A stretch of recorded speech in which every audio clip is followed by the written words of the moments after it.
माता का अंचल, लेखक शिव पूजन सहाय। आज हम इसी पार्ट को थोड़ा इंटरेस्टिंग वे में, थोड़ा यूनिक ढंग से पढ़ेंगे, समझेंगे। अगर आप इंटरेस्टेड हैं तो हमारे साथ जुड़ सकते हैं। तो आइए शुरू करते हैं। नमस्ते, मेरा नाम आशीष है। सबसे पहले इस पाठ के नाम का अर्थ जान लेते हैं।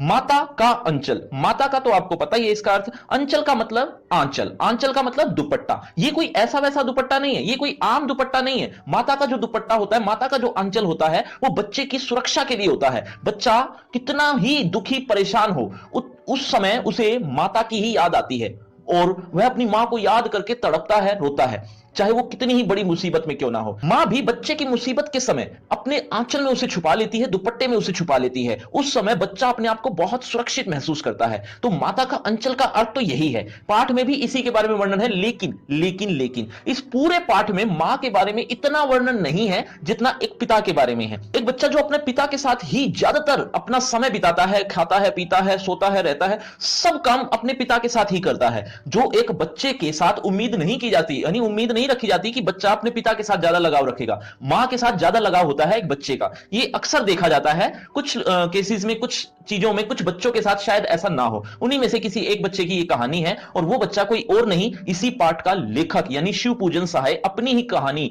इस पूरे पाठ में वर्णन कर रहे हैं। हालांकि पाठ में जो शुरुआत में लिखा गया है वो मैं ऑलरेडी आपको बता चुका हूं कि माता की बजाय पिता, माता की बजाय वह पिता के साथ रहना पसंद करता है। बच्चा पिता के साथ ही सोता है, उठता है, साथ ही नहाता है, पूजा करता है, घूमने जाता है। जब भी वो घूमने जाता है तो अपने पिता के कंधे पर विराजमान रहता है। मछलियों को डालने जाता है एक पिता, तब भी वह अपने पिता के साथ ही जाता है। और इसी तरह की छोटी छोटी बातें एक बच्चा अपने पिता के साथ ही करना पसंद करता है और करता भी है। और ये बच्चा कोई बहुत छोटा बच्चा नहीं है, 5-7 साल या मैक्सिमम 10 साल का बच्चा है। तो इसके बाद हम बात करते हैं उसी बच्चे के बारे में। वो बच्चा एक ऐसा लगता है जैसे वो शिव का रूप ही हो। क्यों, कैसे? ये स्थिति कब होती है? जब उस के पिता जब उसको तिलक लगाते हैं, माथे पर जब एक तिलक लगा दिया जाता है, तो ऐसी स्थिति में वह शिव का रूप ले लेता है। क्यों? क्योंकि उसकी लंबी लंबी जटाएं हैं और वह त्रिपुंड लगाता है। त्रिपुंड का क्या होता है? ये माथे पर एक तिलक लगाने का ही एक तरीका है, जैसा कि आप देख रहे हो। तो जिसकी वजह से वह बिल्कुल बम बोला बन जाता है, यानी शिव का रूप बन जाता है। बच्चे का असली नाम, बच्चे का असली नाम था, बच्चा कौन?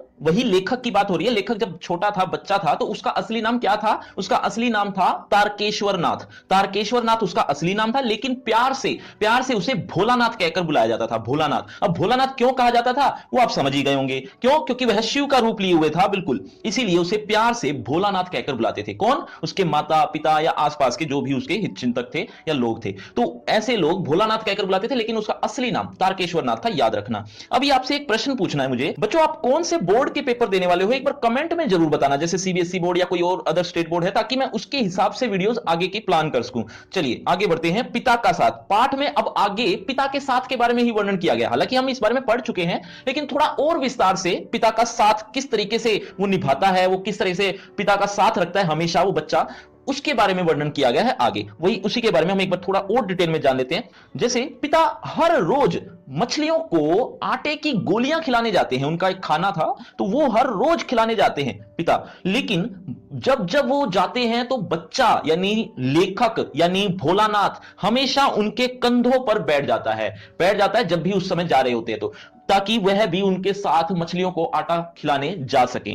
तो ऐसी स्थिति भी आती है। मतलब कहने का भाव यही था कि हर वक्त बच्चा पिता के साथ ही रहता है। कुश्ती लड़ना, जब जब वो कुश्ती लड़ते थे बच्चे के साथ, अब हैरान नहीं होना कि बच्चे के साथ कुश्ती कौन लड़ता है, मजाक में ही, खेल खेल में ही जब जब कुश्ती लड़ता है पिता, तो उस टाइम जानबूझकर एक पिता हार जाता है, जानबूझकर, ताकि उसको, उस बच्चे को थोड़ा हौसला मिले, ताकि उसे थोड़ी खुशी हो कि मैं जीत गया हूं। तो इस तरह का साथ भी हमेशा ही रहता है पिता का। जब भी खाना बनता है तो उस समय भी पिता अपने बच्चे को भी साथ लेकर बैठ जाता है ताकि वह उसे खाना खिला सके।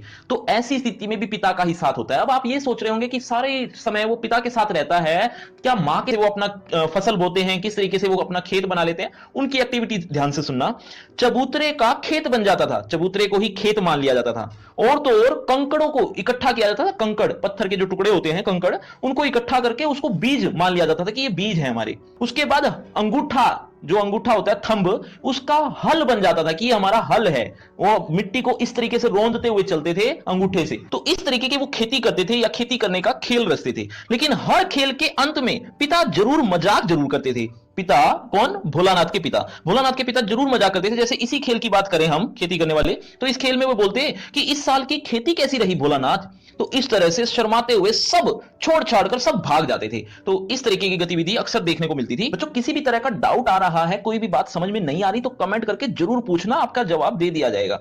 तो इस तरीके से वो बहुत से खेल खेला करते थे और उन्हीं खेलों में भोलानाथ की शरारतें भी हुआ करती थी। बीच बीच में वो बच्चे बहुत शरारत भी करते थे, और वो किस तरीके की शरारत होती थी उसी के बारे में हम अब बात करेंगे। और ये पार्ट में जो मैं आपको शुरू से एंड तक बता रहा हूं वो लाइन वाइज है, सीक्वेंस वाइज है। ऐसा नहीं है कि कोई बात पार्ट में तो बाद में बताई गई और वो मैंने आपको पहले बता दी हो, ऐसी कोई बात जो पहले बताई गई थी वो मैंने आपको लास्ट में बताई हो, ऐसा नहीं है। सीक्वेंस वाइज ही हम आपको एक्सप्लेन कर रहे हैं, तो ध्यान से सुनते रहिएगा। भोलानाथ की शरारतें, भोलानाथ की शरारतें किस तरीके की होती थी? जैसे एक बूढ़ा आदमी था जिसका नाम था मूसन तिवारी, बड़ा बूढ़ा व्यक्ति था। वो जो बच्चे थे उस बूढ़े आदमी को छेड़ा करते थे। अक्सर बच्चे ऐसा कर लेते हैं, कोई बड़ी बात भी नहीं थी, लेकिन उसको छेड़ते हुए किस तरीके से वो बोलते थे, उस बूढ़े आदमी को चिढ़ाते थे किस तरीके से कि बुढ़वा बेईमान मांगे करेले का चोखा। बुढ़वा बेईमान मांगे करेले का चोखा, इस तरीके से, चोखा मतलब होता है बर्था। तो इस तरीके के कहकर वो उस बात से चिढ़ जाता था, यूं कह सकते हो कि वो उस बात से चिढ़ जाता था और वो उसको भगाता था, उन्हें मारने के लिए दौड़ता था, मारने के लिए दौड़ता था। वो भागते थे और वो भागते भागते छिप जाते थे। अब वह उस स्कूल में पहुंच जाता है जहां पर बच्चे पढ़ते थे, उसी स्कूल में वह पहुंच जाता है और अपने नहीं, सॉरी, भोलानाथ के टीचर से शिकायत कर देता है कि ये मुझे चिढ़ाते हैं, ये मुझे ऐसा ऐसा बोलते हैं। अब टीचर की जिम्मेदारी हो गई कि किस तरीके से उनको सुधारना है। वो क्या करते हैं, वो अपने ही स्कूल के कुछ जो बड़े बच्चे हैं उन बच्चों को पकड़ने के लिए भेज देते हैं। जब वो गांव में कहीं सब कुछ ढूंढ ढांड कर उनको खोजना शुरू करते हैं, तो जो बाकी के बच्चे हैं वो तो कहीं ना कहीं छुप जाते हैं, लेकिन भोलानाथ हाथ में आ जाता है। भोलानाथ को स्कूल में लाया जाता है, टीचर के आगे पेश किया जाता है, उसको खूब डांट लगती है और वह भोलानाथ तो वैसे ही रोने के लिए हमेशा ही तैयार होता है। मतलब उसको तो थोड़ा बहुत भी कह दिया जाए तो वो रोने लग जाता है। तो वह इतना तेज तेज रोने लग जाता है, किसी के भी चुप करवाने से भी चुप नहीं हुआ। एंड में पिता को ही स्कूल में आना पड़ा और उसको वापस घर में ले जाना पड़ा। जैसे ही जब वो घर में ले जा रहे थे तो रास्ते में फिर से बच्चों का झुंड मिल जाता है और बच्चों के झुंड को देखकर वह फिर से वही रोना धोना भूल जाता है और वो खुश होकर अपने दोस्तों के साथ खेलने में रम जाता है। इसी तरह से एक और उनकी शरारत है जो बड़ी इंटरेस्टिंग है। वो क्या थी कि एक बार उनको एक बिल दिखा, चूहे का बिल दिखा, तो उनको लगा अंदर कहीं ना कहीं चूहा है। तो वो क्या करने लगे, वो चूहे को बाहर निकालना चाहते थे। अब हाथ डालकर चूहे को तो बाहर कैसे निकालें, उनको डर लगता है। उन्होंने क्या किया, पानी लिया, उस पानी को ही उस बिल में डालना शुरू कर दिया, धीरे धीरे थोड़ा थोड़ा करके, ताकि पानी को देखकर चूहा बाहर आएगा, भागेगा। लेकिन हुआ क्या, थोड़ी ही देर बाद चूहा तो छोड़ो, उस बिल में सांप था। वो सांप बाहर आ गया। वो जैसे ही सांप वो देखा उन्होंने, उन बच्चों ने, तो सरपट भागे। भागते भागते हुए कभी गिर रहे हैं, कभी उठ रहे हैं, कभी गिर रहे हैं, उठ रहे हैं। इस तरीके से करते करते उनको काफी चोटें लग जाती हैं, उन बच्चों को, खासतौर पर भोलानाथ को। भोलानाथ जैसे तैसे भागते भागते अपने घर पहुंचता है। पास के ही कमरे में एक पिता बैठा है, लेकिन पिता से इतना लगाव होने के बावजूद भी वो पिता की तरफ देखता भी नहीं है। सामने मां बैठी है जो कि थोड़ी दूरी पर है। वो मां की आंचल में जाकर छिप जाता है। मां की आंचल में जब छिप जाता है तो वह सा सा करके रोता रहता है, रोता रहता है, इतना रोता है कि माता की आंखों से भी आंसू आ जाते हैं कि पता नहीं बच्चे को हुआ क्या है। इतना घबरा जाता है वो। लेकिन जब मां अपने चंगुल में, या यूं कह लो अपने दुपट्टे में, अपने आंचल में उसे छिपा लेती है, उस समय बच्चा अपने आप को सुरक्षित महसूस करता है। और हालांकि रो तो तब भी रहा है, लेकिन बच्चा पिता के पास न जाकर अपनी माता के पास जाता है। तो लेखक का कहने का भाव यही था कि मुसीबत का जब समय आता है ना, तो माता ही दिखती है हमें। इसीलिए इस पाठ का नाम भी यही रखा है। उतना अच्छा स्कोर आएगा, फिर भी एग्जाम का डर लग रहा है। देखो, पढ़ाई सिर्फ सिलेबस कंप्लीट कराती है।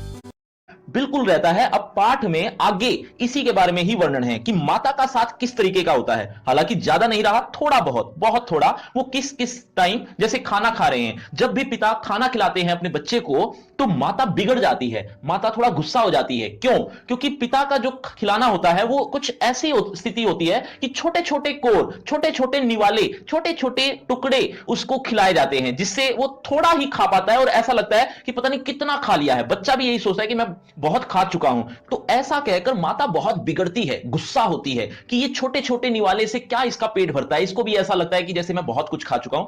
तो जब माता खिलाती है तो वो कुछ इस तरीके से खिलाती है, जैसे कोई टुकड़ा लिया रोटी का या कोई भी निवाला, कोई भी टुकड़ा लेकर ये कहती है कि ये देखो, ये चिड़िया है, ये टुकड़े को चिड़िया ले जाएगी, मैना ले जाएगी, या इस तरह की कई चीजें, बनावटी चिड़िया, आपने सुना भी होगा बच्चे को कुछ इसी तरीके से खिलाया जाता है माता के द्वारा, तो वो ऐसा ही करके खिलाती है और उससे पहले ही वह खा लेता है ताकि चिड़िया ना ले जाए। तो वो बड़ा खुश होकर खा भी लेता है और बड़े बड़े कोर उसको खिलाए जाते हैं ताकि उसका पेट भर पाए। इतने बड़े कोर भी नहीं, जो उसके लिए पर्याप्त हैं, उतने बड़े कोर, उस कोर का मतलब निवाला, निवाला कह लो, टुकड़ा कह लो, तो वह उसे खिलाए जाते हैं ताकि उसका पेट भर जाए। और एक बार तो ऐसी स्थिति आई कि माता ने अपने बच्चे के यानी भोलानाथ के सिर पर तेल लगा दिया, सरसों का। सरसों का तेल जब लगाया तो वह बहुत छटपटाने लगा, पता नहीं क्या डाल दिया हो, जैसे उसके सिर पर पता नहीं क्या डाल दिया हो, ऐसा उसको लगने लगा। वो अक्सर ऐसा करता है, मतलब आज उसके नई बात नहीं थी, वो अक्सर ऐसा करता है, उसको पसंद नहीं है कि उसके सिर पर तेल लगाया जाए, उसको उससे तकलीफ होती थी, यूं कह सकते हो। लेकिन माता को तो पता है ना कि उस बच्चे के लिए तेल कितना जरूरी है उसके सिर पर लगाना, और इसी तरह से और भी कई तरह के ख्याल करती है वो, तो जबरदस्ती ही सही लेकिन उसके सिर पर तेल लगा दिया जाता है और वह बहुत तेज तेज रोने लग जाता है। पिता के पास चला जाता है, पिता उसे बाहर ले जाते हैं। जब पिता अपने बच्चे को बाहर ले जाते हैं, यानी भोलानाथ को बाहर ले जाते हैं,